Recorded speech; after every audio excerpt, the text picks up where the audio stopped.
My name is Clancy I, and I'm an alcoholic. I'm a member of the Pacific Group in Los Angeles, California, and I've been sober since October 31st, 1958.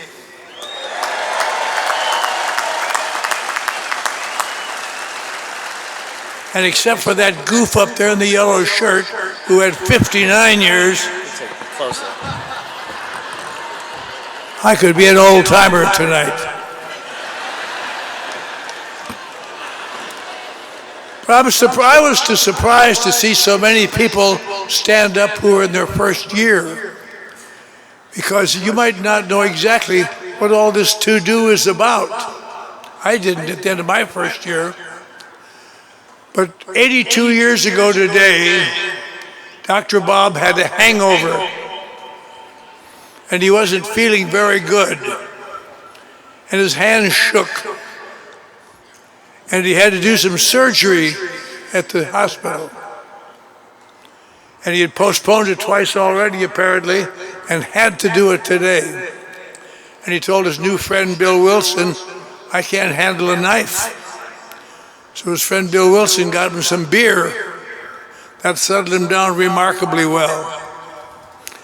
And he went off to do the surgery and did it well, we hope. We never heard how it came out.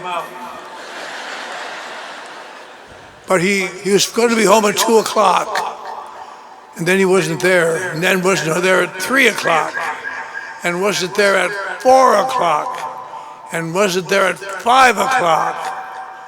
And at 6 o'clock, the door burst open, and here's Dr. Bob, cold sober. And Bill says, "Where the hell have you been?"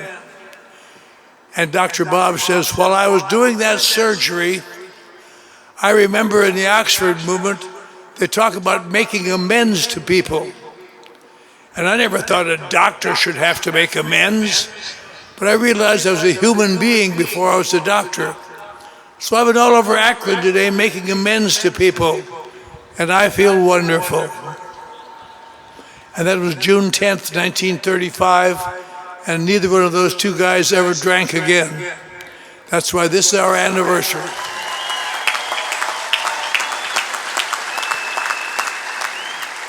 One of the nice things in being an old timer, or kind of an old timer, is that I may be one of the few people in the room that's spent much time with Bill Wilson. In 1963, I was 5 years sober, and I got sent to New York to get some papers signed so they could do some work, and I got them done right away. And I got up the next morning, I thought, what will I do today? I think I'll go over to the World Service Office and see Bill Wilson. So I went over to the World Service Office. I said, "I'd like to see Bill Wilson." The girl said, "I'm sorry, he's booked up every hour for the next 2 weeks. If you want to come back in 3 weeks, I can get you in." I said, "Well, I won't be here in 3 weeks." So I kind of drifted off into the archives, and I looked at some pictures and letters written by the founders and so on. And all of a sudden, here comes Bill Wilson. He said, "Are you the young man who wanted to see me?" I said, "Yes, sir." He said, "Well, my 11 o'clock didn't come in. You want to join us? Join me?" I said, "You bet, Bill." So we sat in his office and talked for an hour. And do you know what he said? I don't remember.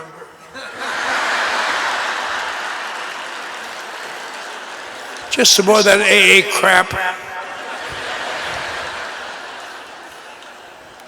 But I had a great sense of history. In 1960, I went to the International Convention held in Long Beach and heard Ebby give his only talk he ever gave at the convention. And I heard Sister Ignatia. And that was beautiful, because I'd been in and out of AA for years, and I knew all about these people, but I never thought I'd be sober long enough to hear them. And I heard Sister Ignatia talk, and I was so thrilled by when she talked about when these people had called her at the hospital and said, "Do you have anybody there that needs talking to about alcoholism?" And she said, "Yes, I do," and told him about the guy she had. And it was so like living history. And I rushed up on the stage after her, and I shook her hand. I said, "That was great, Sister Ignatia." And then I was overcome, and I kissed her. Now, Jesus, maybe you shouldn't kiss a nun. I'm a Lutheran. How do I know? And so I said, is it all right to kiss a nun, Sister Ignatia? And I think she said, as long as you don't get in the habit. I don't remember exactly. That's 60 years ago. But so I come before you as a historical personage. And I'm very pleased that I'm a member of Alcoholics Anonymous and have been since Halloween 1958. The speaker this morning has been, or this afternoon, has been sober since Halloween 1978. And I try to help him as much as I can. And it's a wonderful feeling. My last day of drinking, that's what I want to talk about a little bit. I woke up on Skid Row in an all-night theater. And I don't know if you know much about all-night theaters on Skid Row. They're pretty scurvy. And at midnight, the ticket prices dropped from 25 cents to 15 cents. And that gets all the bums off the street. You have a place to go and sleep. And it was raining that night, so it was a full house. But they really don't run all night, these all-night theaters. Guy comes in at 5 o'clock in the morning and says, "All right, you bums, everybody out!" And the guy comes in with a hose and starts hosing down, and we all just shamble out into the street where it was still raining. And I didn't know a soul in Los Angeles. I thought, what the hell am I going to do? And some guy said, "Do you want to sell a pint of blood?" I said, "That's exactly what I want to do." And we went about 5 blocks up 4th Street to the blood bank, had us come in, took a drop of blood out of our ear. I couldn't take it out of my mouth because I just had my upper front teeth kicked out in the Phoenix drunk tank because I inadvertently vomited on somebody's bunk, and he wasn't nice about it. But anyway, they took the blood out of our ear, and we sat and waited for him to come out. He finally came out and said, "Who is the Immislund?" I said, "I am." He said, you don't have enough iron in your blood to sell a pint of blood here." Oh, I said, "Come on, for Christ's sake, I'm so sick. Just a cup of coffee, maybe, just a roll or something." "Can't help you, pal. You can't sell blood here." I said, "What the hell am I going to do?" He said, "Down here about 4 blocks, there's a place for bums like you. It's called the Midnight Mission. Go down there, it's about breakfast time. Go down there and get some breakfast." I said, "All right." I went down there 4 blocks in the rain. And I go in and said, "I'd like some breakfast, please." The man said, "Sorry, we just got done serving. We have no more food. Come back at noon, we'll give you lunch." I said, "I can't make it till lunch." "Jesus, how about just a roll or a piece of bread or something?" "Can't help you." And I grabbed him by the lapels. I said, "Come on!" And the guy stepped over, they threw me out the door. And the guy said, "Go down here about 4 blocks. There's something called the Midnight Mission. They're designed for bums like you." So I went down to the Midnight Mission. And I went in and I said, "I'd like some breakfast, please." He said, "We're all done serving." And I grabbed his lapel. And these 2 guys stepped over, undid my hands, I just talked to you about that, and threw me out the door and said, "Stay away, you funny bastard." And I wanted to tell him, I'm not a phony bastard. 3 years ago, I was on the faculty of the University of Texas. I staged a grand opera for the University of Texas. I wrote in my heyday, you have to be old to remember, but what Elsie Delmer, the Borden cows said, they had, and their calves, what they said in Dallas, and I had a terrible time. And I said, I've had my picture on the front page of the New York Times once upon a time. I'm not a phony bastard, but it's really hard to explain these things in midair.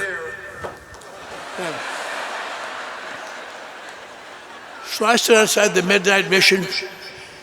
If some guy would have come up to me this morning, dawn was just breaking, he might have said,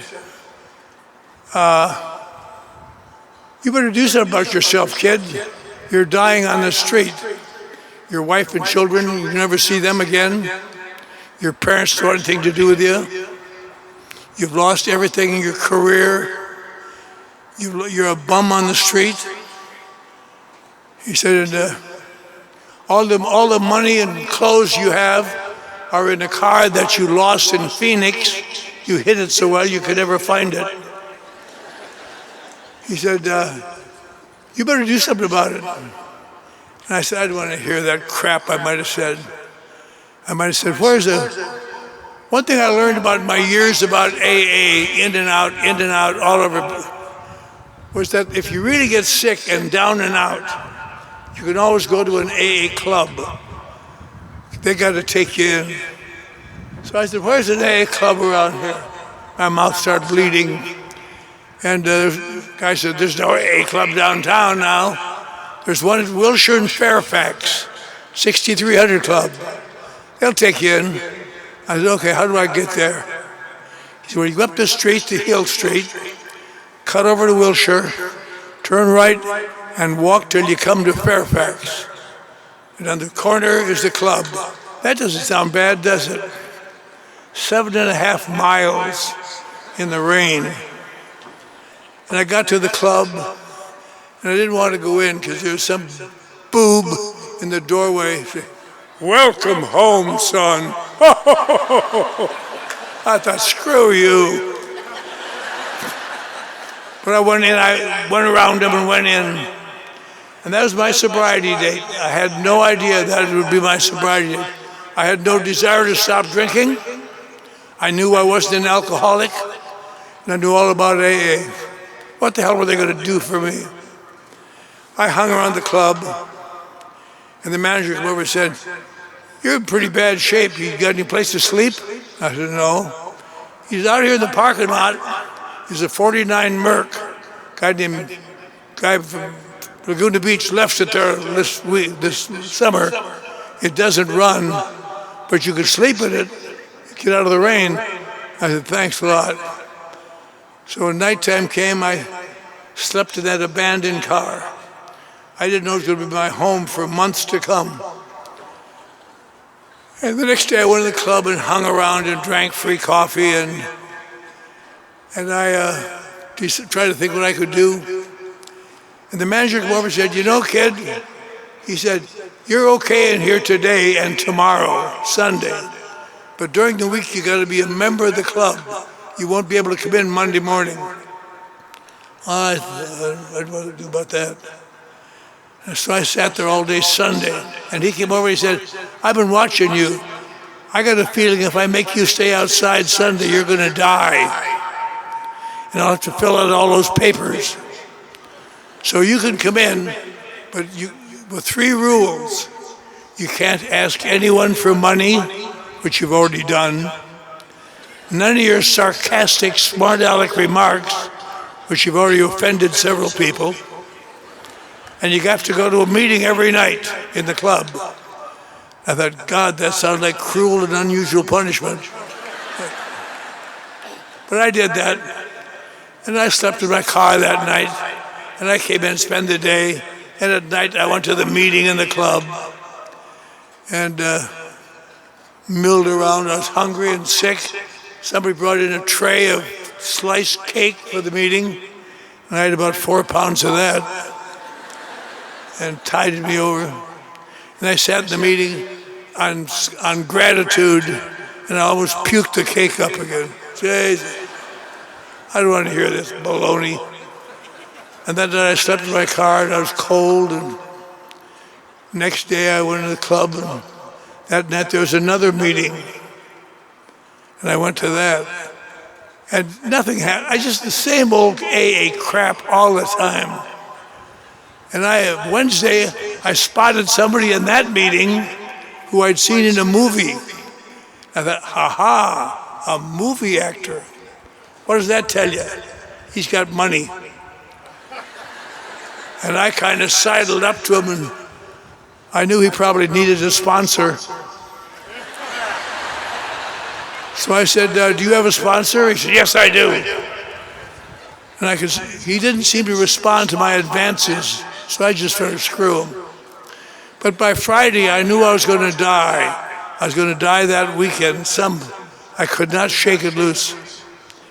And I knew I was an alcoholic, and I was so sick, and I had nowhere to turn. Every direction was an unfriendly direction. And by this time, I was desperate to do anything. I saw this actor again, and I whipped out one of my few arrows, broken arrows that I hadn't used yet. I went over to him, I said, Bob, I admire your program so much, and I'm just entranced by what you're doing. Would you be my sponsor? He said, all right. But I want you to do exactly what I tell you. Oh, sure, Bob. I thought I'll have his.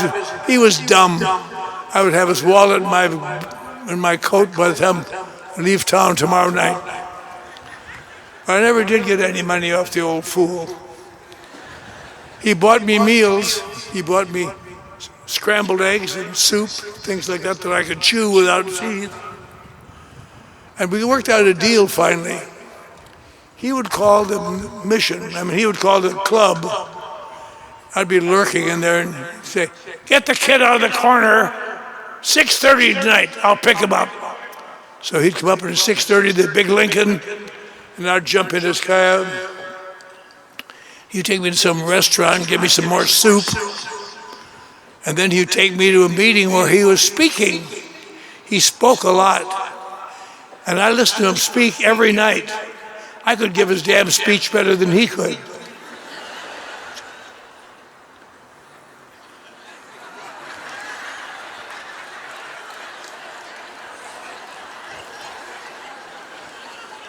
And the only thing wrong with the deal was that on the way back to the club, to my abandoned car, he would give me a sermon on God.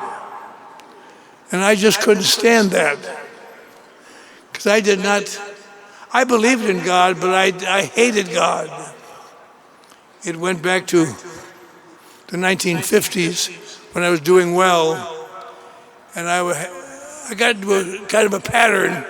Whenever I drank too much, I would go out in the street and harass a cop. Dumb thing to do. But I got thrown in for disorderly conduct several times.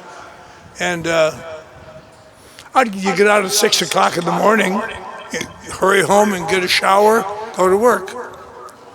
And one morning I came out and one of my neighbors was there. And I was humiliated. I said, what the hell are you doing here?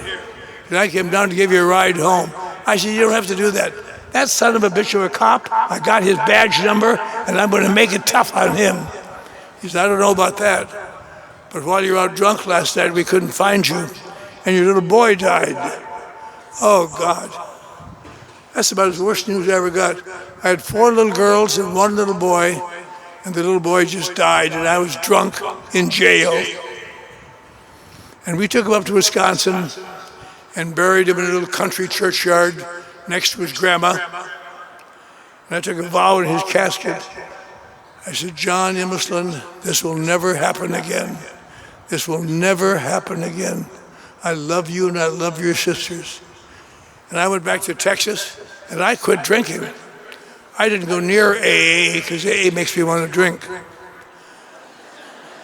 When I quit, for the first time in a long time, I came home at night after work and would eat with the family, help the kids with the homework, just like a regular person. And I felt good about that. And there's one thing wrong. Over the years, I have been always able to quit drinking. That's one of the reasons I know I'm not an alcoholic. People talk, as was said in one of our, I want to say just in passing, last night and this afternoon, we had as good 2 talks as I've ever heard in AA. Bob and Sheldon and Bob, and good God, good AA boys.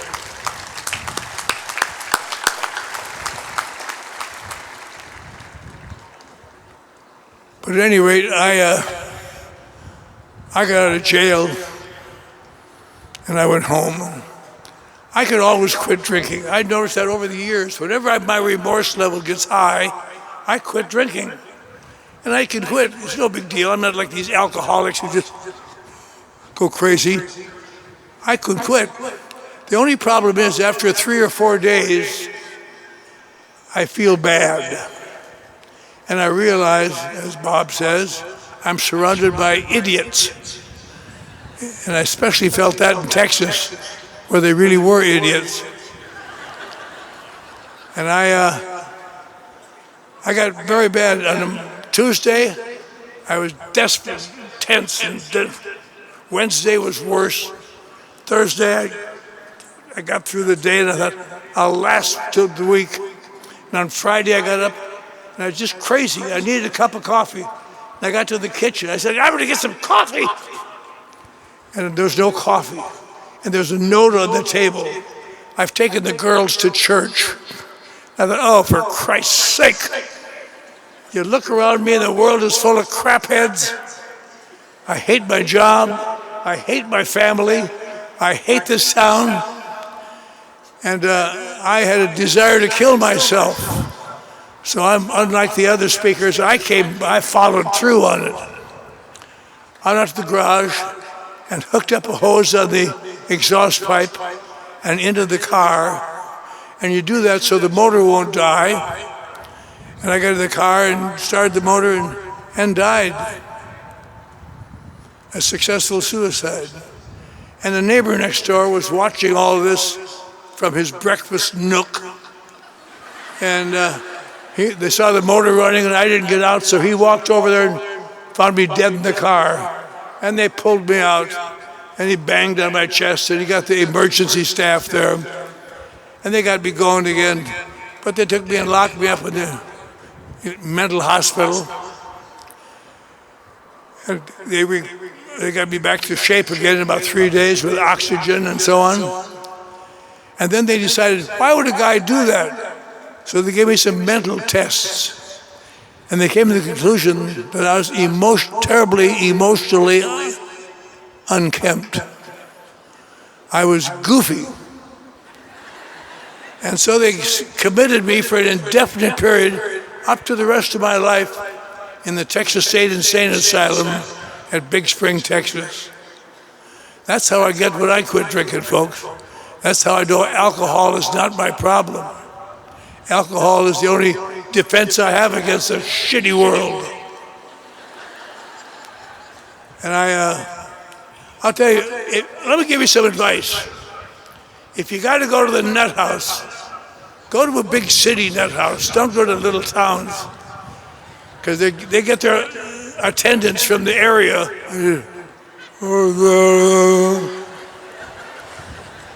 And I remember the first night I was in the nut house, I just got to sleep, and I heard, ah! But fortunately, you get used to the nightly scream.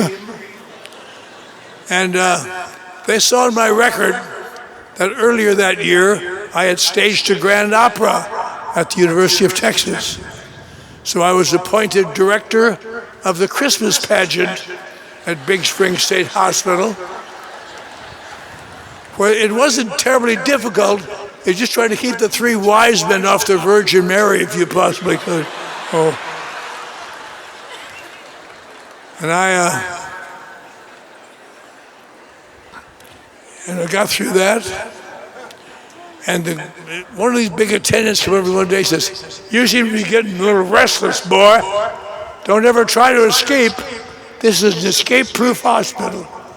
"Oh, is it?" "Oh." And I had a new goal shimmering. It took me about a week or two to find a way to get through a door and down a corridor and through another door, across the yard and over the fence. And I was gone.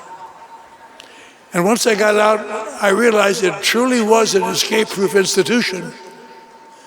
But you don't know till you get out. I don't know if you've been in West Texas, but they can see you running for 3 days out there, just flat.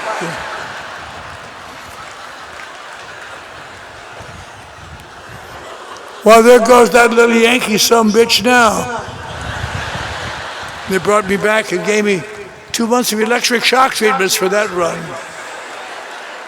And I never read much after that. I never moved very fast either. But I had a terrible time in Texas.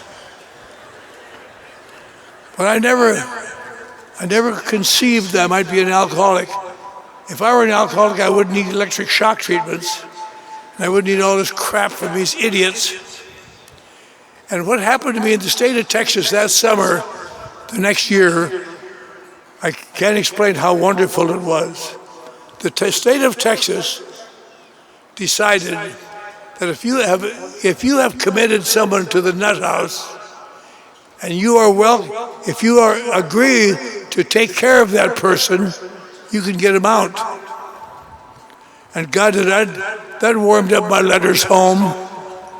"Hi, honey, thinking about you every minute of the day and night." And pretty soon I worked her over there. She finally came down and got me out. And one thing I had learned to tell people, I have finally learned my lesson. I got a good job on the basis that I'd learned my lesson. I went to work in Dallas for the largest advertising agency in the South, Tracy Locke. And I worked on the Elsie Delmer ads. And my problem has always been that I get a little bored with it after a while. And one day they called me in after a couple of months. And the manager said to me, "Clancy, you really write well." I said, "Thank you very much." He said, "But the other day we had the chairman of Fritos here, and he walked around our agency, and he said, you were drunk in your office."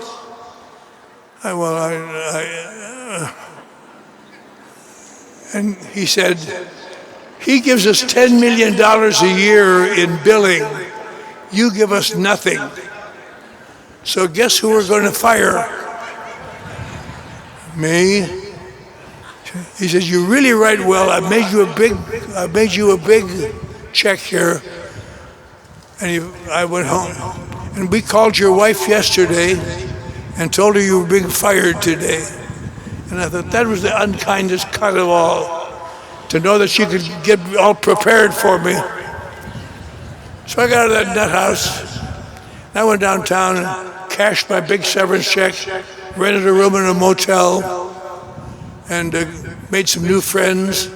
And we partied for a few days. Then I had to go home when I ran out of money. And there was nobody home. And I looked at the window, there was no furniture. They were gone. And I noticed all my clothes were piled in a heap on the front porch. And a little note on top said, "We can't take it anymore. We're leaving for good." That's the end of my family. And all these things had happened to me. And I didn't know what to make of it. And I thought, I'd go to meetings. I went to meetings every day for 2 years because there was nothing I could do. My sponsor would pick me up. I'd hear him talk. But I came to the conclusion, but if I'm not an alcoholic, what could I do? How could I stop this guy from giving me this sermon every night on the way back to the club mission? So I thought, I know what I'll do. I'll ask him some questions. And he's such a self-centered boob that he'll take the whole trip back answering my question. So the next night we were coming home from West LA. I said, Bob, you know, I really admire your program. You are an object lesson to me. But one question, you know, I'm not really, I want to tell you, I'm not really an alcoholic. And I've thought a lot about it. What my problem is, I'm too sensitive. I feel things too intensely. It's almost as though I didn't get a coating over me for my emotions, and I felt things immediately and hurt. And I said, I'm not even an alcoholic. I'm just a neurotic misfit. He said, well, tell me again, but why you think so? And I told him before, that when I'm sober, I get thinking a lot about my feelings and how I hurt and how people treat me and how people act as though I'm not worthy. And it makes me crazy. And eventually I get to hate my surroundings. It really is just, I hate him and hate him. And he says, well, that's not unusual. I said, what do you think my problem is, Bob? You're a smart guy. What do you think my problem is? He said, I think you're an alcoholic. I said, how could I be an alcoholic when my number one problem is not alcohol?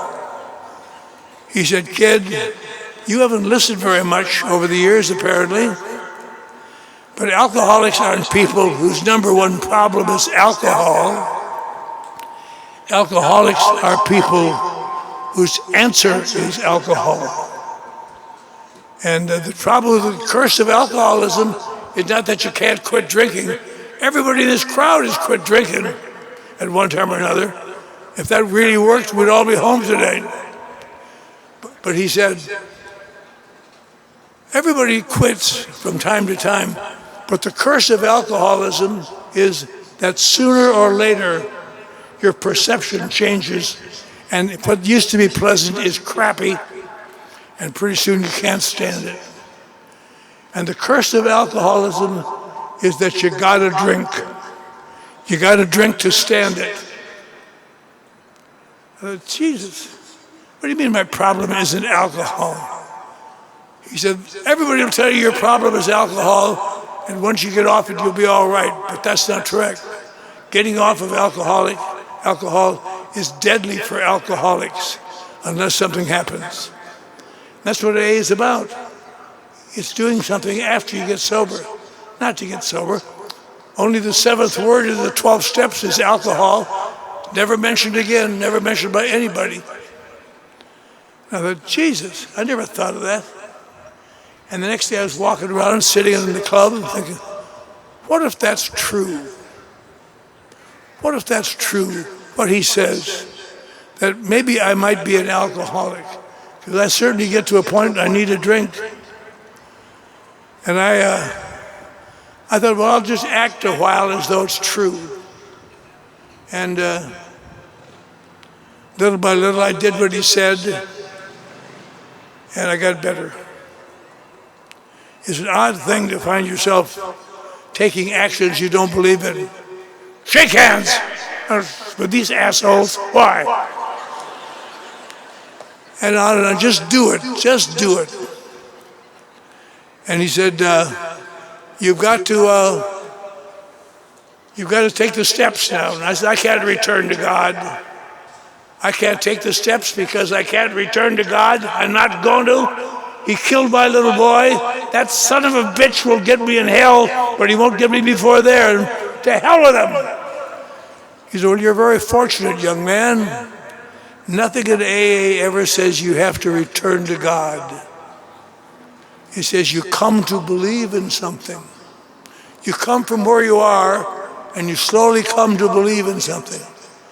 Can't you believe there's a loving power called God who wants to help you? I said, no. He said, can't you believe in AA? I said, not really. He says, do you think I'm doing better than you are? I said, yes, you are. He said, congratulations. I'm your new higher power. And I could accept that because I knew he was trying to help me. But I accepted him as a higher power, and therefore I could do the things that talks about a higher power. And after a while, I got a little job, and I got fired, got another little job, got fired, got another little job, got fired, never got out of that damn abandoned car. I had to shave in the club with cold water. Oh, God, that's tough. And finally, I started to do pretty good. And I got a job, and I held on to it. And he said, you know, kid, you're doing pretty good, but now it's time to write your inventory. I'm never going to write. Writing your inventory to me is just giving someone the power to put you in jail. I said, no. And I got a job as a dishwasher at the Gaiety Delicatessen. And I lasted until 10 o'clock the first night. Then I noticed the busboys were bringing in more dishes than the waitresses were taking out. So I knew they were getting them in other restaurants to embarrass me. So I just piled them up. Incidentally, this is being translated into Spanish. I want to give our Spanish friends something in Spanish. Once you've been in the Juarez jail, you'll speak Spanish automatically. Yo soy el maestro de los locos en Chihuahua. Usually they say, cabrón, cabrón. I think that means welcome in Spanish. But I got fired that night, and I went back to the club. It was 10:30 or so. Everybody had gone home from the meeting. Just Sullivan was sitting there. I said, Sullivan, Jesus, I got fired as a dishwasher. Guys that got sober when I did got cars, they got girlfriends, and I can't hold a job as a dishwasher, and I'm back in that damn car again. I said, I might as well be drunk. He said, you're right. You think that's right? He said, well, kid, there's 180 members of this club. About 168 think you're bad news, and they want us to get rid of you. There's 12 people that like you, and they defend you every day. If you would get drunk, you might make 12 people feel bad, but you make 168 people really feel good. I thought, I won't do that. I don't like him anyway. So I stayed sober. I said, give me some paper. I'm going to go in the back room. I went in the back room, and I wrote my inventory. Not the way it says in the book. I just poured it out. If you're having a little difficulty with your inventory, wait till you're really feeling bad. When you feel good, it's almost impossible. Well, I guess I did a few silly things, but I'm more than made up for it with the good works I've done. When you really feel bad, it's here. I'm a dirty son of a bitch, and here's why.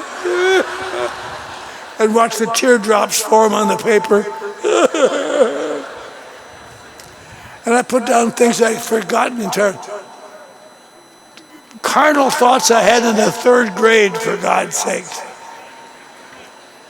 Not like the speaker we had last night who had carnal thoughts about a nun, or this afternoon. I had carnal thoughts about other little girls in the third grade. And I screwed so many people around, and I hurt people, I deserted people, I stepped on people. I got to be very successful by stepping on people. I got all done. It was just like sort of thrown up on paper. And I said, Sully, I've taken my inventory. He said, okay, we're going to close, go to bed. And the next morning, my sponsor called me. He says, I understand you wrote your inventory. I thought that Sullivan, that snitch, just called and told him. I said, how do you know that? He says, we sponsors know those things. And so he says, be out in the corner at 6:30 tonight and have the paper with you. And he pulled up, and I didn't jump in the car, and he had a bunch of flashlights. And we drove along the ocean to Oxnard, 40 miles away. And I read this thing to him. And oh God, it read worse than I remembered. I thought, he's going to make me get out of the car and walk back to Los Angeles. We got near Oxnard. I said, that's all, Bob. He said, is that all you've written?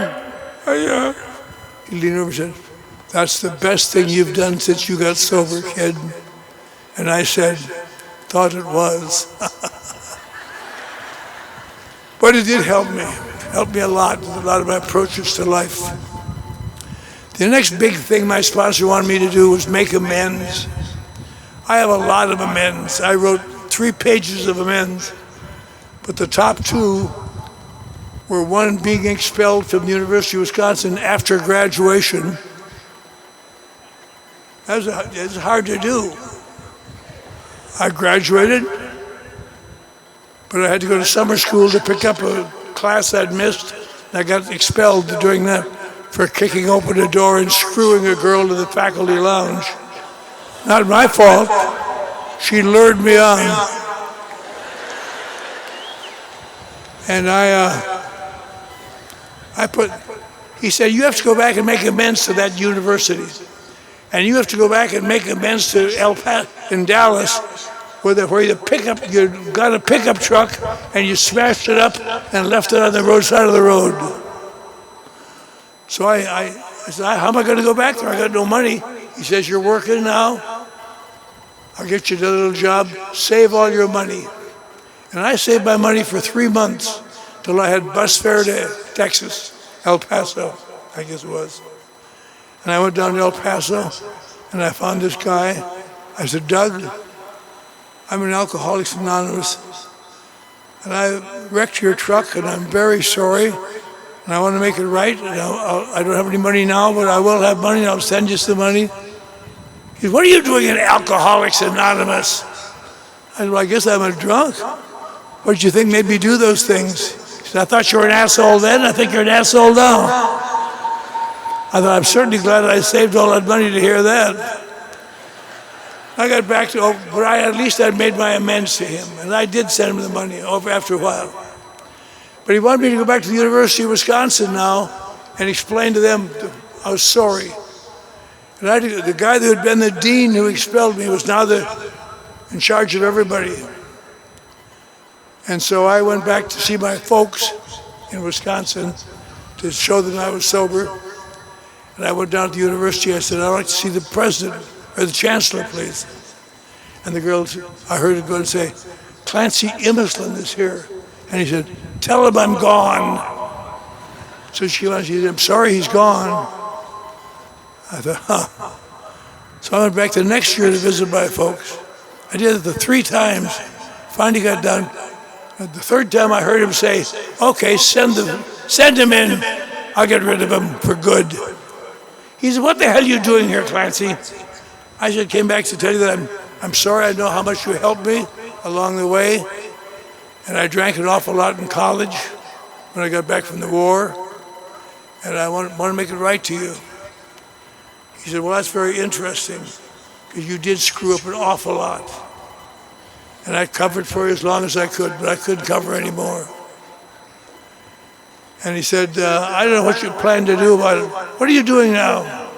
I said, well, my family moved back 2 years ago. My wife and children, after I was sober 5 years, they moved back.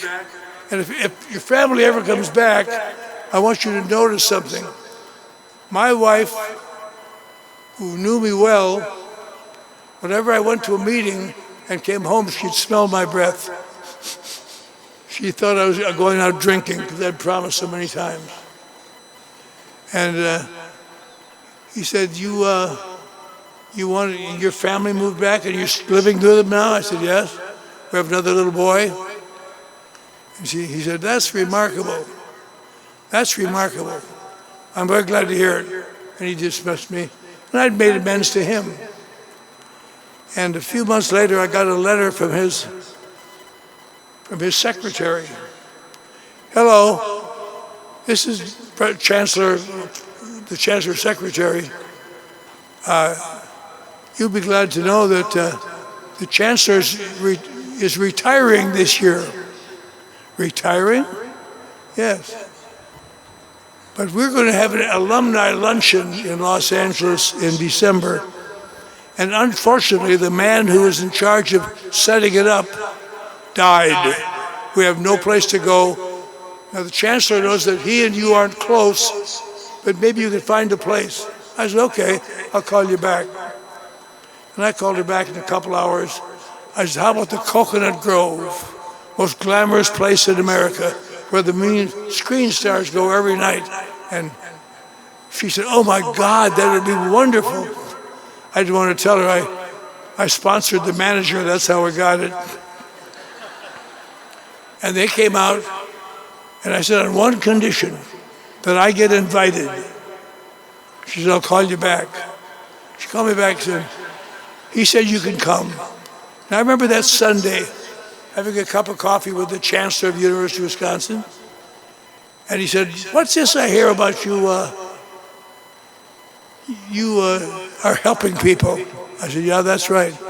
Because the one thing I haven't said yet, when I was 7 years sober, someone called me and asked me if I knew anyone who would like to become director of the Midnight Mission, that place that threw me out. I said no, because the director had suddenly died. But then I talked to my sponsor about it, and he thought it might be a good idea to go down and help him for a little while. So I said, I'll help you until you get something going. So on February 1st, 1974, I went to work at the Midnight Mission. And I straightened them out pretty good. So much so that they never found anybody to help me. And I've been there ever since. I've been the managing director of the Midnight Mission for 43 years.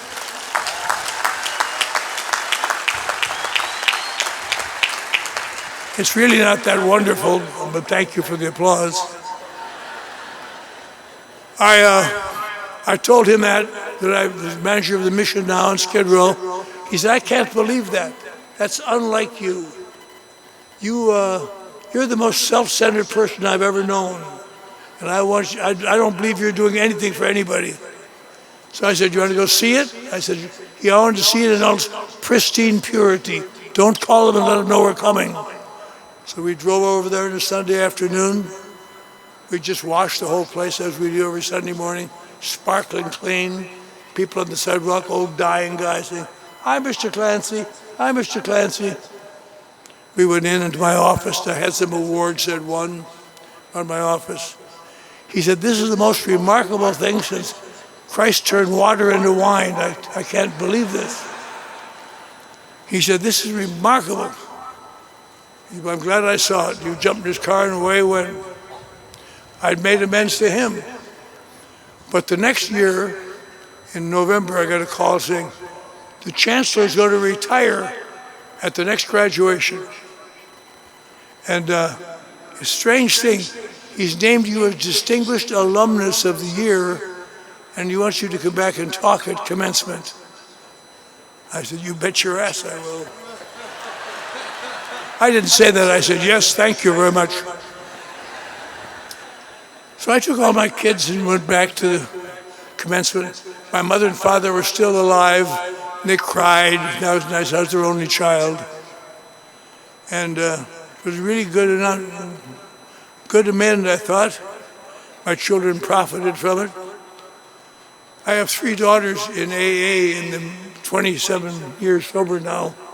And they always call back to that, going to see that graduation as one of the great miracles of Alcoholics Anonymous. And I went back there and I cried afterwards. I couldn't believe it. It expunged that nonsense. And only because I believed I was an alcoholic. If you're new tonight, let me tell you one thing. I've sponsored a lot of people over the years. I've never known any new person who really believed they were alcoholic.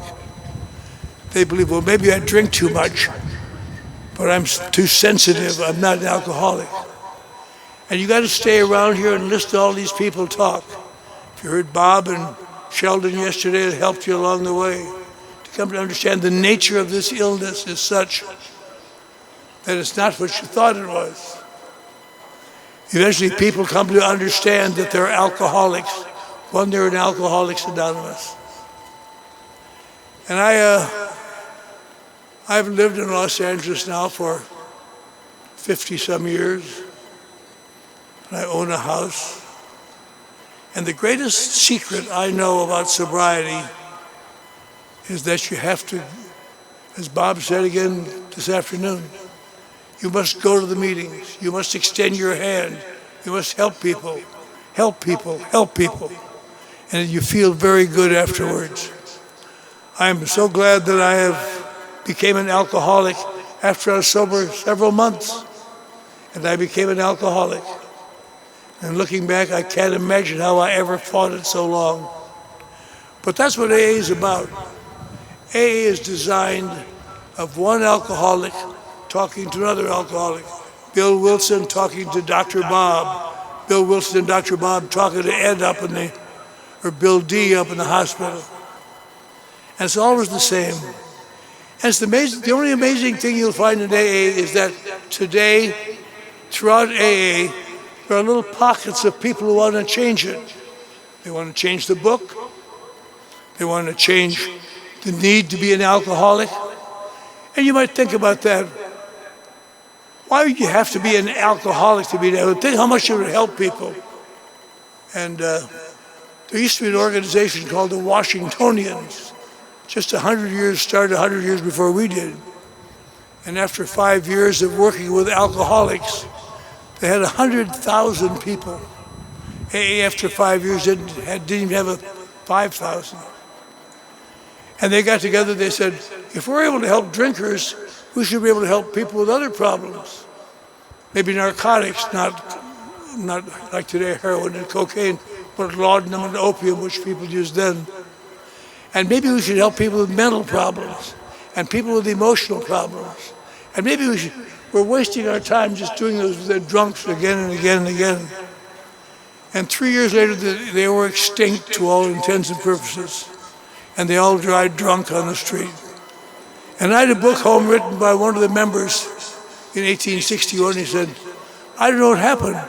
We were doing so well, but pretty soon you couldn't find anyone who wanted to go call in a drunk. They just wanted to help exotic people. And one of the great problems we have here is to understand the nature of Alcoholics Anonymous, which makes it work. There's a lot of organizations which say that almost the same words we use, but it is identification. Alcoholic, the most glib speaker in the world talking about shooting up and sniffing up. I listen to it, but I don't understand it. What I need is some dummy up there saying, oh, I drank for a long time and my life is screwed up. And I'm sober now for 5 weeks and Jim is my sponsor and he's a tough son of a bitch and I'm glad to be here. Yeah, that's what I want to hear. That's what I want to hear. And that's why in the late 1950s, all these things happened around the time I got sober. A guy named Jim Willis, whose wife stayed sober, the first woman to make 50 years, he was a gambler and an alcoholic, and he would bring gamblers to AA. They say, I don't want to hear those juicers talk anymore. We're sick. And he wrote to New York and got permission to be the first one to use the 12 steps outside of Alcoholics Anonymous. He founded Narcotics Anonymous. And then some woman in West LA founded Food Anonymous, Overeaters Anonymous. Then some guys out by the ocean founded Cocaine Anonymous. And they're all used the same AA data, but they provide one thing. They provide identification for the guy that's there. I never really understood the nature of how difficult that was. When I was about 2 years sober, I was talking at the AA club one day, still no front teeth, but I was talking about obsessions. I happen to be an authority on obsessions, not the recovery from them, just the obsessions. And after the meeting, kind of a portly woman came up and said, boy, that's why I never heard anybody talk like that before. would you mind going over and talk to my ladies at Overeaters Anonymous? We have a new group starting on Olympic Boulevard. Can you go over next Sunday and talk about obsessions? I said, sure. I weighed about 130 pounds. I didn't mind. Out over there, there were about 10 fat women sitting around the table. But I told them about obsessions, and they understood. And then I sat down. I thought, I've really done a nice thing. But then they identified. Woman over here, her son just had his 10th birthday, and he was at a military school in Long Beach. Her husband went down to get him in the morning, and she had a cake, 2-layer cake, and she tasted it, and tasted it again. By the time I got back, the cake was all eaten up. And I didn't say anything because I'm a nice guy, but I want to say, Jesus, that's a hell of a way to treat people. And over here, a woman said, I love ice cream. I eat ice cream half a gallon at a time. And my husband's a physician. I'll wait till he goes to work in the morning. And then I go down to the drugstore and get ice cream, and I love it. And I didn't say anything because I'm a nice guy. I wanted to say, no wonder you're fat, for Christ's sake. Everybody eat that much ice cream and get fat. But my winner was over here. She said she ate till she couldn't eat anymore, then put her finger down her throat and puked it all up so she could eat some more. And I was shocked. I thought to myself, don't bother shaking hands with me after the meeting.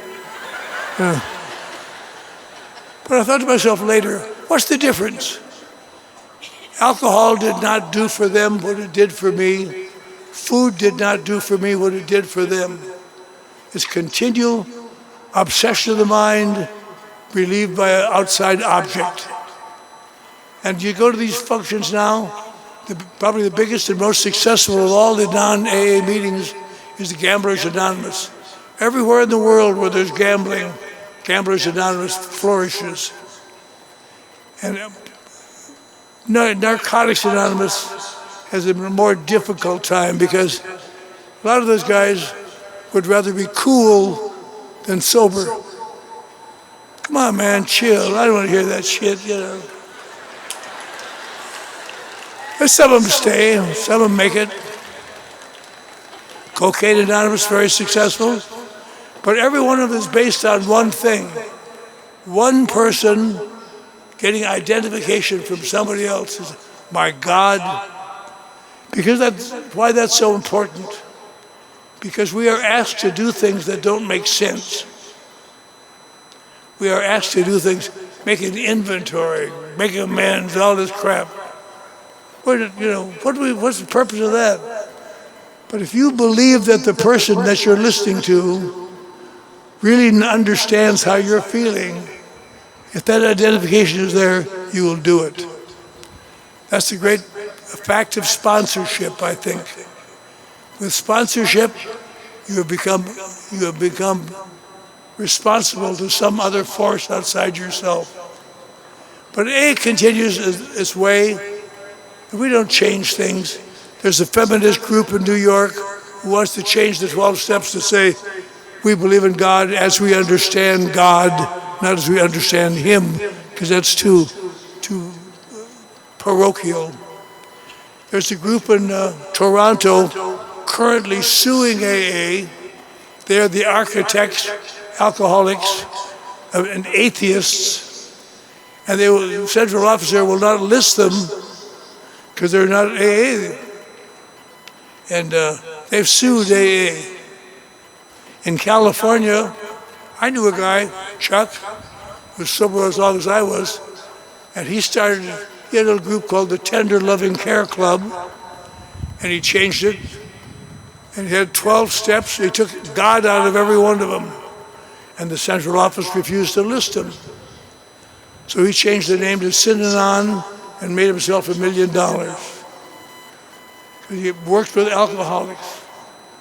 But all over the world, what we have here, this book is a miracle. Why would he call it a miracle? Because the man who wrote it did not know enough to write it. He had no background in psychology or abnormal psychology. He was a loser drunk. And he wrote a book that is, in the last 82 years, changed more people like you and me than all other therapies combined in mankind's history.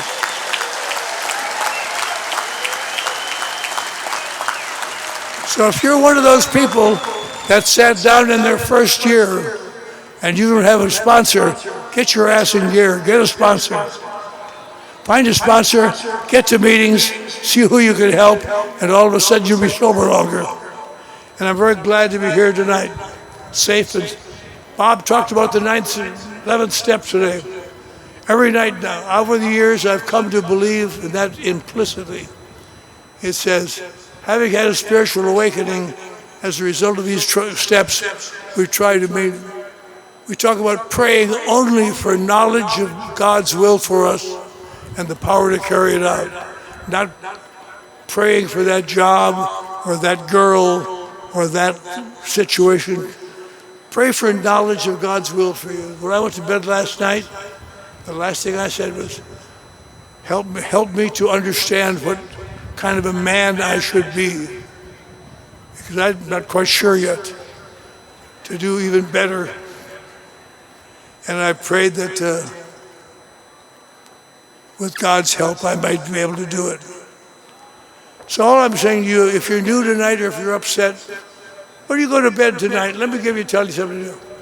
Pray for knowledge of God's will for you and thank Him because you are safe and sane and sober. That's the gift we give you. If you're in this football field today and you don't have a helmet on, you are safe. And if your head is making you crazy, you are sane. And there's no doubt about it, you're sober. And being safe and sane and sober is the greatest gift we give you. Thank you.